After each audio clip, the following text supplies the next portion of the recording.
This is the Arctic National Wildlife Refuge. This vast refuge of coastal lands, boreal forests, and alpine tundra supports an exceptional array of wildlife, from musk oxen and Arctic fox to all 3 types of North American bear species and hundreds of bird species.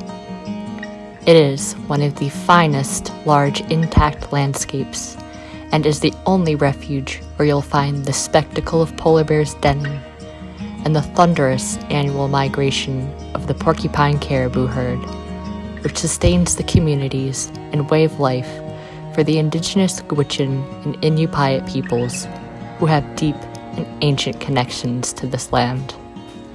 But this frozen oasis is in peril. Below its surface, descending 4 to 5 miles into its basement, lies a geological history written in layer upon layer of sedimentary rock dating back to the Devonian period. And between those layers lies an estimated 4 to 11 billion barrels of crude oil. In a backdoor provision in the Tax Cuts and Jobs Act, the Trump administration passed legislation to begin the process for leasing the vulnerable refuge lands to oil companies. The Arctic Refuge now faces a pivotal movement.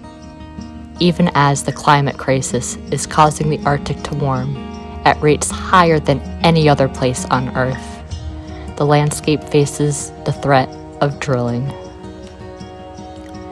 Just 28 years prior to this, Dr. Ed McGowan, current director of Trailside Museums and Zoo, traveled to the Arctic Wildlife Refuge as an assistant field biologist based out of the Inupiat village of Kaktovik. This footage was gathered during his stay and tells not only the story of his work, but the stories of the refuge and its inhabitants. Stories of hardship and survival, of grief and perseverance, and of life in Earth's farthest corners.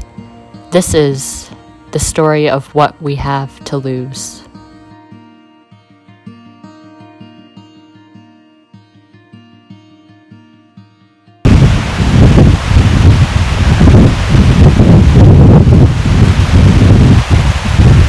Yes. Welcome to Masterpiece Theater. This is the Homer campsite. This is the historic site of Ted Sasquatch Miller's tent. If you work your way along here, we can show you some other exciting sites. Come along. I was a year out of college and I was living here in the Hudson Valley, and I was working for an environmental consulting firm, and I really felt the pull of the North because I'd been up to Alaska the previous summer working for the Fish and Wildlife Service. So I returned to work for them at the Arctic Refuge. And the position was interesting. It was a mixture of assisting field biologists in remote camps and then helping with the main station where the Fish and Wildlife Service was based in the village of Kaktovik. Kaktovik is an Inupiat native village of around 250 people on the coast of the Arctic Ocean, located on the coastal plain at the edge of the Arctic National Wildlife Refuge. The Inupiat peoples make their living as subsistence hunters and whalers, harvesting whales, the meat from which is shared by the entire village. It is a staple of their diet and has been for thousands of years. One of the interesting things about the coastal plain of the Arctic Refuge is that though you think you can see everything for tens of miles, there are these surprises. Things emerge out of the fog or just out of the vegetation. In this case, I was standing beside a stream and suddenly there were these 3 moose, a female or cow with her calf, and then another large female that may have been a previous calf or maybe just another cow that wanted to keep their company. The largest member of the deer family, an adult moose, stands at 6 feet tall from hoof to shoulder and can weigh more than 1,000 pounds. Female moose, or cows, generally have 1 to 2 calves in May. On average, the calves weigh about 30 pounds at birth and grow very quickly. Still, baby moose do not have the ability to run or protect themselves very well, and so they stay with their mother for a year and a half. They were very curious about me, but not terribly worried, and they crossed the stream and then raced away across the tundra, kind of like racehorses. It appears that this yearling has overstayed her welcome, and the mother lets her know this with a bluff charge. Their journey together has ended. However, the yearling still doesn't seem to get the message. There's only one thing left to do now, and that's to leave her in the dust.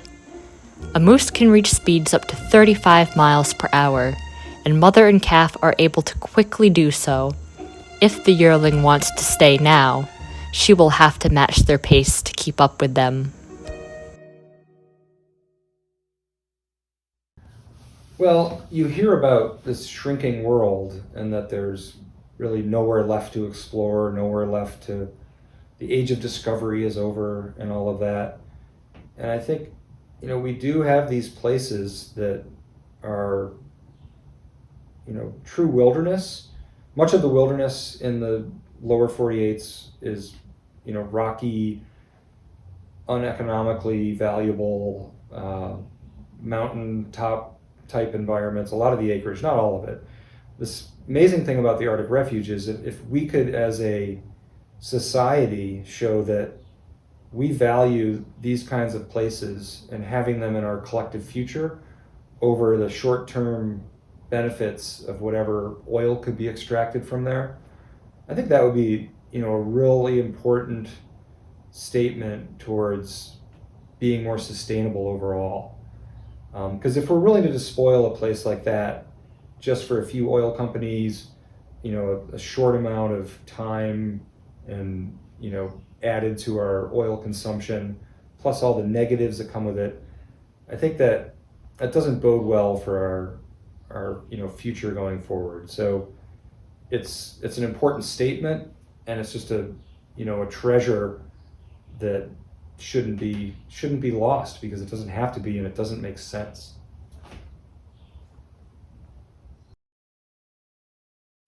Another Arctic ungulate, the musk ox, has inhabited the refuge for thousands of years, and their long, shaggy hair is well adapted to the frigid climate.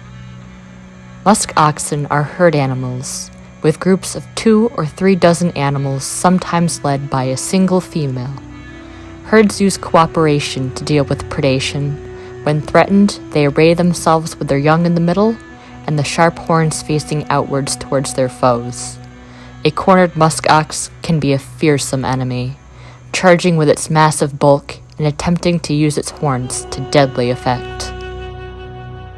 So I was able, there's not much to hide behind, but there were small undulations in the tundra, and I was able to sneak up on this one big bull. And I really enjoyed his sort of nonchalance about the moment. He just kind of looked at me. Once he recognized I was there, he wasn't so concerned, but he was interested in changing his direction, and he wandered off. And then I remember, as I was filming him crossing this freezing glacial stream, I remember thinking, is he gonna get out and shake like a dog? I really want to catch that footage. And sure enough, he got out and he didn't shake. He just walked away like a giant mop, draining as he lumbered along. And that's kind of their MO. They are capable of rapid flight and running, but they're a slow-moving beast. And that was really one of the highlights, to see one so close.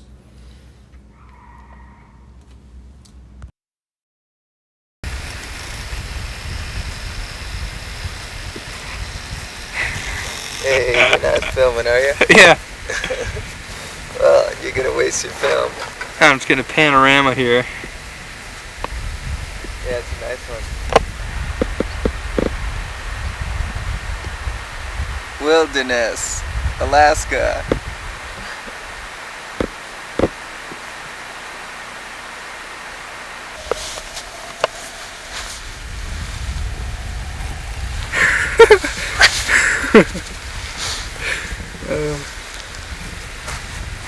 Look, Carlos, I got you the whole way. Mutant moose! Mutant moose! Show the stub.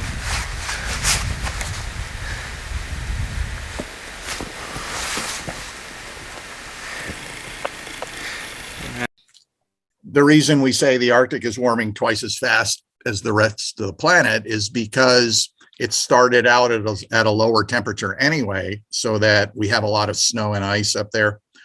And that increases the reflection of the sun's energy away from the surface of the earth in a lot of ways. So if you replace snow cover and ice cover up in the Arctic, let's say, you now have dark bare ground and dark water, and that absorbs more of the sun's heat rather than letting it bounce back out to space. And so as you warm it a little bit, let's say, you therefore melt a little bit more. That means you expose a little more area that can absorb heat. And so it just amplifies and amplifies and increases the process. So it's basically warming faster in the Arctic because there's still some snow and ice up there.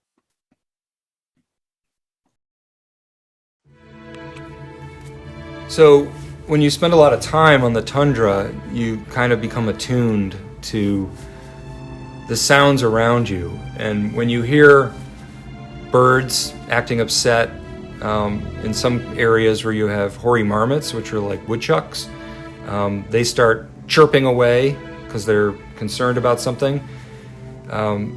You raise your eyes and see just what's going on. It's kind of a cue that something's happening. So I was out moving between study sites, I believe, at the time, and I heard hoary marmots making quite a racket.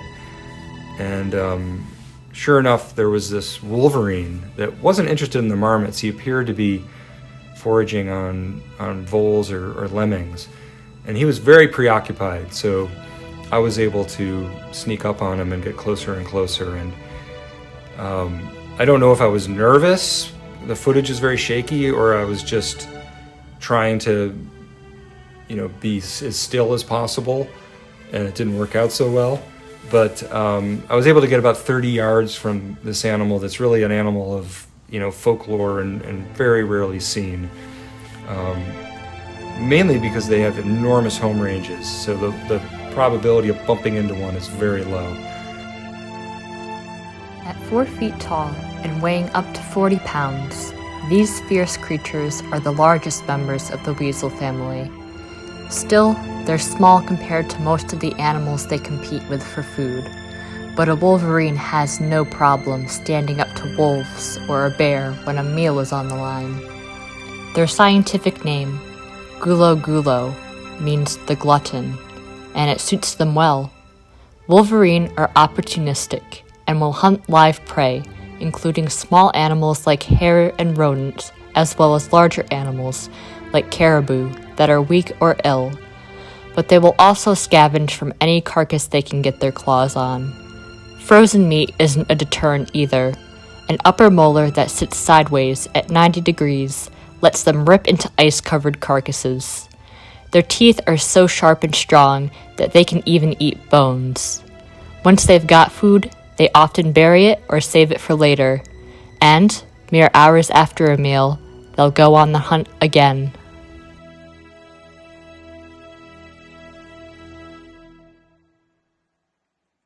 Tell me when. What? You showing your moose? Show your beer. Yeah, well, drinking beer and eating moose out here in Wilderness, Alaska, and being flown in by helicopter. It's a tough job, but somebody's got to do it. Moose. Stove. Tent. Lake. Blue sky. Somewhere. Carlos.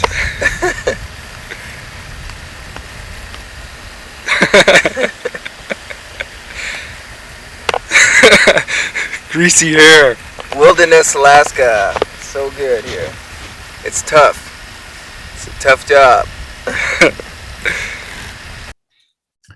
Well, the biggest factor in human-driven climate change is the burning of fossil fuels. So there are other aspects too, deforestation, for example, things like that.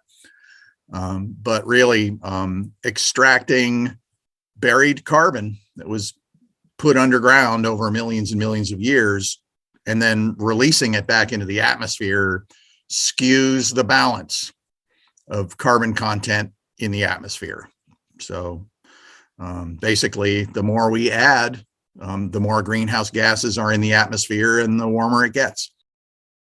It is easy for someone who lives in New York, someone who lives in Florida, someone who lives in Germany to actually forget about it.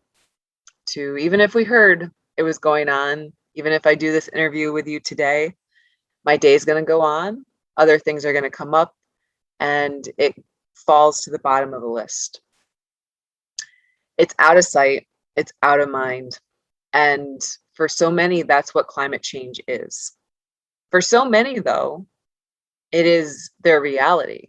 And it is the storm that hits. It's the storm that takes a family member. It's the storm that takes their home, their memories.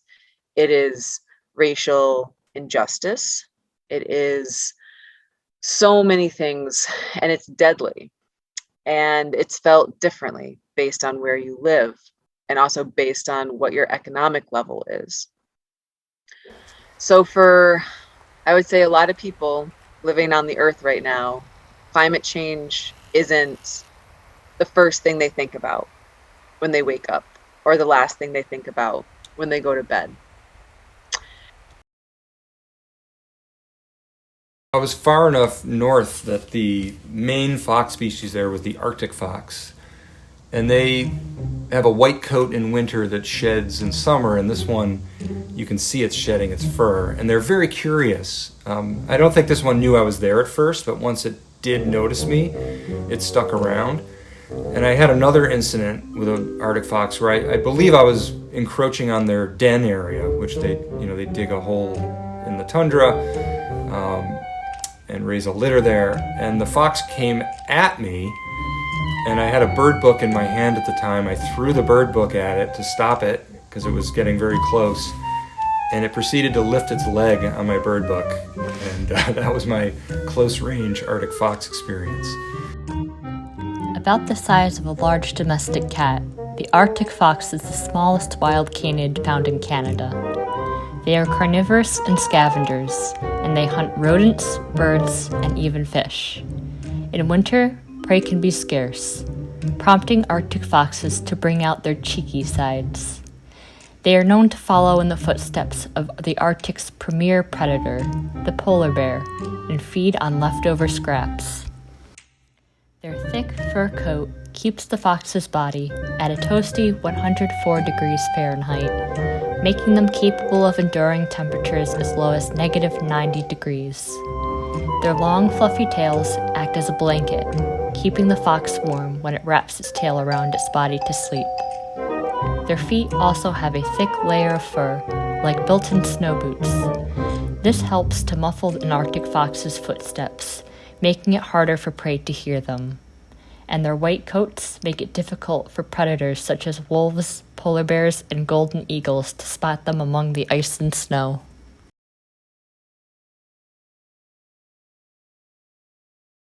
Yep. Have you been on Wynn's camera, Ed's camera before, Wynn? Starred in his movies before? No, not really.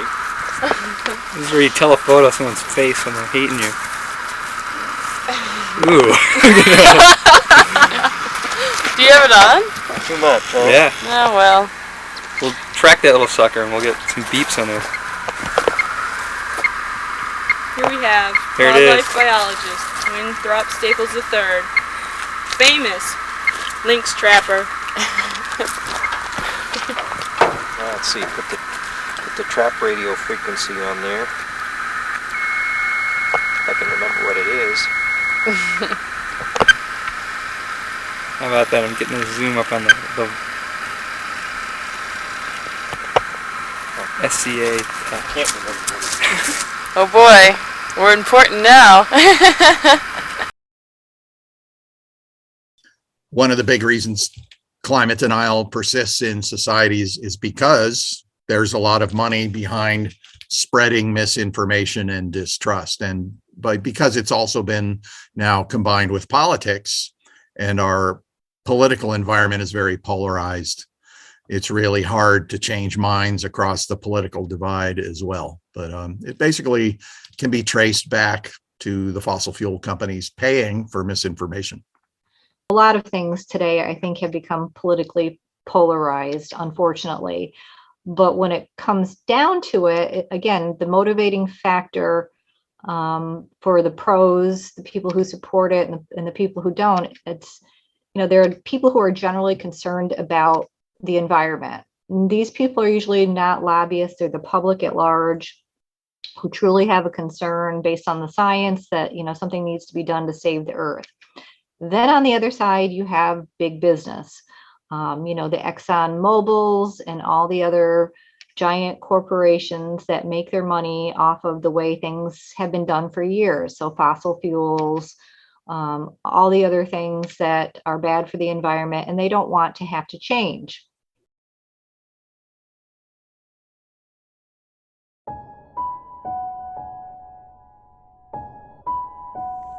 The eerie calls of common loons echo across the clear lakes of the northern wilderness. Summer adults are regally patterned in black and white. In winter, they are plain gray above and white below. Common loons are powerful, agile divers that catch small fish in fast underwater chases.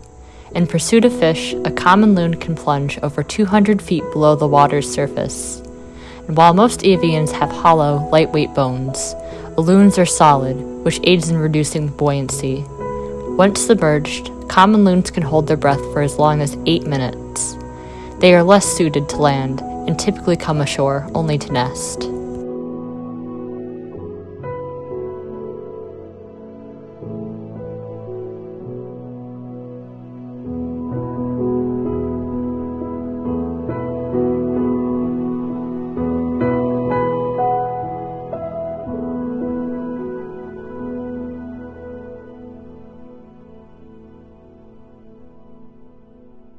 It's in the large fossil fuel companies' interests to support climate denial because that makes it less likely that the federal government or state governments will pass regulations that make it harder to extract and use fossil fuels. So it would cut back on their profits. And of course, being large companies, they have stakeholders who they have a responsibility for to make as much money as possible. So they also have a lot of investments in fossil fuel deposits, like places like the Arctic, that they've already put a lot of money into, and also put a lot of money into equipment that has no other use. So if they don't then make profits from those investments, they've lost a lot of money.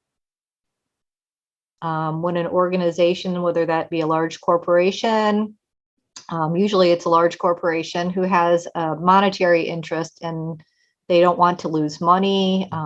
Usually that's the motivating factor in any kind of lobbying. Somebody's going to be affected by a law or a new regulation that adds cost to their business. So I would assume that that is something that's going to cause somebody to lose money. Get things in here just so that it can't shake around at all. Mm-hmm. And Mosquitoes all in my hand. then, because if the animal steps here, you don't want it to go off. Yeah.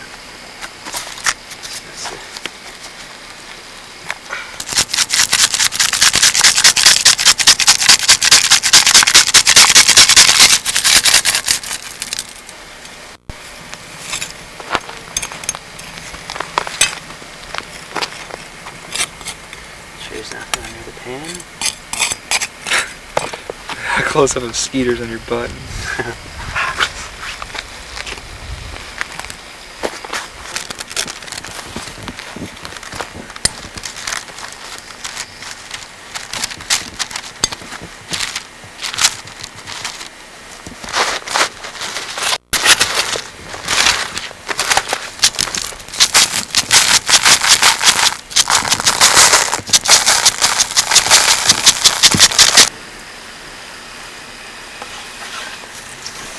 I actually filmed Eric putting out the set. They got that 70-pound female. Oh, is that The right? day before he got it, I filmed him doing it.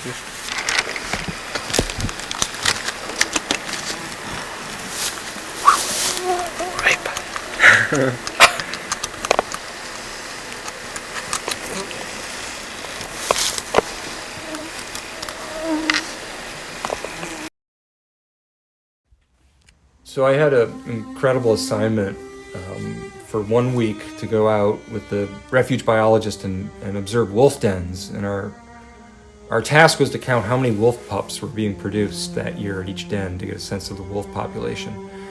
And we were perched up on a mountainside well above the wolf den, looking down in this valley, when suddenly what looked like army ants came into view off in the distance. And it was this portion of the porcupine caribou herd, numbering, I don't know, I would guess 5,000 to 10,000 animals that were streaming across the landscape, making their own trails as they went, and slowly working closer and closer to us. And it was sort of an unbelievable scene to witness. It didn't look real. This many animals all kind of moving in unison and, facing these little challenges, having to traverse cliff lines, and then the young calves, which were, at that point, they were less than a month old, I believe, having to swim across these, rushing Arctic rivers. So the caribou steadily moved closer and closer and came within a few feet eventually, and passed us, went up the mountain behind us, and then we're gone. And to have that many animals there and then gone, and just to have the traces of their passing left was really incredible. But that's the nature of the Arctic Refuge. You can have a wild abundance of animals one moment, and then just serenity, birds, flowing water, and incredible vistas the next. Named for the major river within its range, the porcupine caribou herd uses an area the size of Wyoming in the Refuge and the Yukon and Northwest Territories. The animals winter in the southern portion of their range, including the Refuge, where they are an important resource for the Gwich'in people. Sometime in April, the caribou head north toward their traditional calving grounds on the Arctic coastal plain, 400 miles away. The route they take depends on snow and weather conditions. By early June, the pregnant females reach the calving areas and give birth. Shortly thereafter, most, and often all, of the herd joins the cows, and the calves forage on the coastal plain of the Refuge. In late June and early July, when hordes of mosquitoes hatch, the caribou gather in huge groups numbering the tens of thousands. Seeking relief from the insects, they move along the coast, onto ice fields, and into the uplands of the Brooks Range. But the porcupine caribou do not make this journey alone. They are being followed. A lone Arctic wolf follows from a distance. Each step he takes, carefully calculated, his eyes searching the herd for a weak point. Finally, his efforts pay off. One caribou has fallen behind. He stalks closer.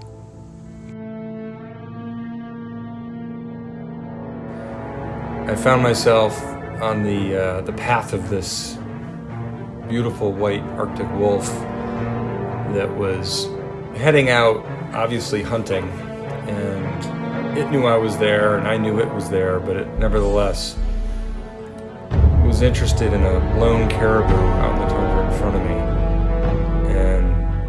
And as I'm filming, I'm thinking, this is it. I'm gonna get this wolf taking down this caribou right in front of me. The wolf makes its move.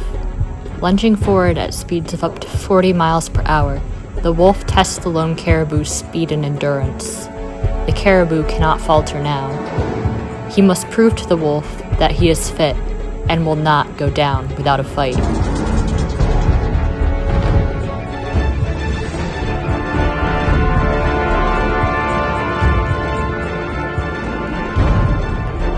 The wolf quickly falls behind and slows to a trot. For a moment of brief intensity, the two were locked in a standstill, the caribou challenging the wolf to push itself to its limits. It isn't worth it. The wolf turns back to the herd. He will find an easier target.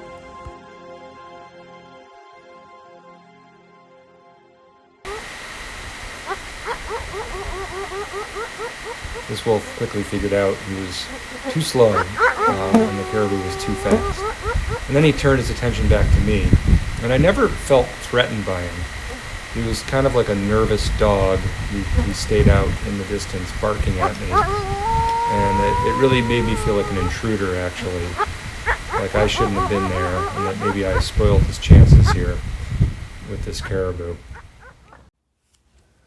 So after losing interest in me, I was able to watch this wolf trot across this huge valley in the direction of these thousands of caribou. And even though it was specks in the distance, with my binoculars, I could see him take down a calf that looked like a small caribou and start feeding on it. And I was contemplating walking over there. I was trying to estimate how long it would take, and that there was a big river in between me and the wolf and the caribou, and was that feasible? And as I was just filming, not much visible in the viewfinder because of its distance, the caribou started to part, kind of like the Red Sea. The herd started to open up in various places. And with my binoculars, I could see that 3 black wolves had moved in from the south and were tearing into the herd. And they were running calves down and disabling them, biting on their hind legs until the calf couldn't run anymore, and then running off to get another calf. And as though this sounds brutal and gluttonous, they had to make the most of the situation because these caribou were on the move and would be gone and out of reach within minutes or hours. So they took advantage of what they could, and they had mouths to feed. They had a den. These were identified as wolves from another pack, separate from the white wolf, and in fact they drove the white wolf off.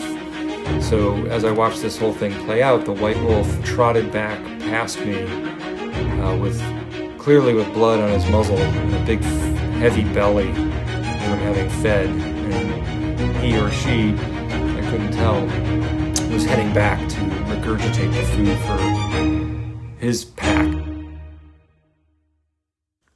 Farther down the line, the toll of the wolf's massacre is apparent among the herd.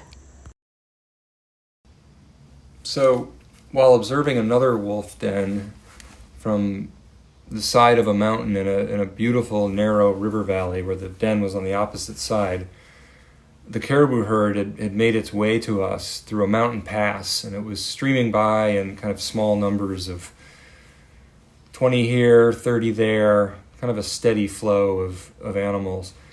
And as we were taking this in and observing them going by, we noticed a young calf limping on 3 legs. And it had been injured in some way, we don't know how, but had been able to make it to this point. But it was definitely running out of steam, and eventually it just stopped in the little willow thicket. We didn't know who its mother was because all these cow caribou had already streamed past us, but one of them went counter current and came back looking for the calf, and we could see that it was the likely mother, and it came into this little valley where we were, looked and looked. I don't remember, I remember the calf didn't make any sound, and the mother looked and looked, and finally she just turned around and picked up her trot and joined the rest of the caribou. So this was just a moment in time, a scenario that probably plays out time and time again in these massive caribou herds. But we just happened to be there to witness it. And I remember the biologist I was with was feeling like he had to intervene, feeling like he had to try to put the calf out of its misery because it looked beyond repair.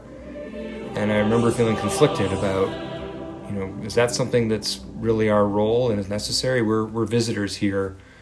There are large predators about, and this is kind of, as brutal as it may sound, this is nature's way.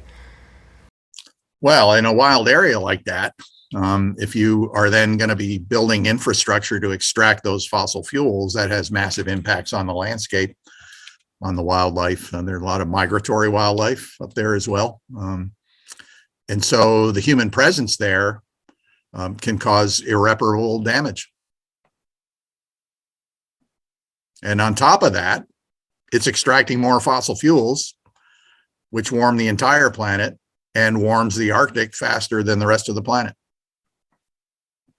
It's not as simple as let's do an educational campaign, let's do a documentary, let's write this article. It's not that simple at all. You're asking someone to change a behavior, and that is incredibly hard to do. And lots of times when we're faced with a very hard thing to do, we end up don't do it, or we avoid it, or we walk away. And that's what I see happen with any sort of activism, really. It's a hard topic that we're activating or we're advocating for, and it's a dire consequence. So I would go for walks out of the village of Kaktovik on my own along the Arctic coast to see what was out there. And on this one particular day, I encountered a very large polar bear, and you can tell it's big because its head looks tiny from a distance. I was very conflicted because here was this, massive predator, and I was on foot alone without a weapon. But I had a certain sense of security because I was on the coastline on a little bluff, and it was on the ice. And I think psychologically that made me feel secure, though if it had turned its attention towards me, I don't think it would have made much of a difference. So I observed it, as it came to shore, and I got so excited watching it that I actually broke the video camera. But the bear came in and paralleled the shore, and because I had the wind, he was upwind of me, he never knew I was there. And it was certainly, one of the highlights of the summer, and it's actually an experience that few people can have anymore because that ice that was there for the polar bear to come walking in on is largely gone now during that same time of the year. Those polar bears are either marooned on shore or they're well offshore at places that still have ice. Touted as the polar bear capital of the world, scientists have counted up to 80 at a time in or near Kaktovik. Many look healthy and plump, especially in the early fall, when their presence overlaps with the Inupiat village's whaling season, and meat from the hunt is shared with the bears. But the bears that come to Kaktovik are climate refugees. On land because the sea ice that they rely on for hunting seals is receding. The Arctic is warming twice as fast as the rest of the planet, and the ice cover is retreating at a pace that even the climate scientists who predicted the decline find startling. The continuing loss of sea ice does not bode well for polar bears, whose existence depends on the ice cover that is rapidly thinning and melting as the climate warms. Threatened species like lions or wolves face predictable threats, poaching and hunting, or the encroachment of human settlements on their habitat. But the biggest threat to the polar bear is something no regulatory authority involved in wildlife conservation can address: the unregulated release of carbon dioxide and other greenhouse gases into the atmosphere.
hard to fathom is why we would despoil such an incredible place at this point on our trajectory to the severe consequences of climate change. We're looking at all of these elaborate and expensive ways to capture carbon, to create green energy, which has its own costs. When we put up a solar farm or wind turbines on a mountain range. These actions, although obviously beneficial in terms of CO2 emissions and our energy budget overall, they have their own consequences. So here we have this incredible, unique landscape. It's massive and extremely pristine still, and we're willing to despoil it to extend our fossil fuel use a few more decades. The message I want to carry over, to trickle down, to spread, is that we're all connected.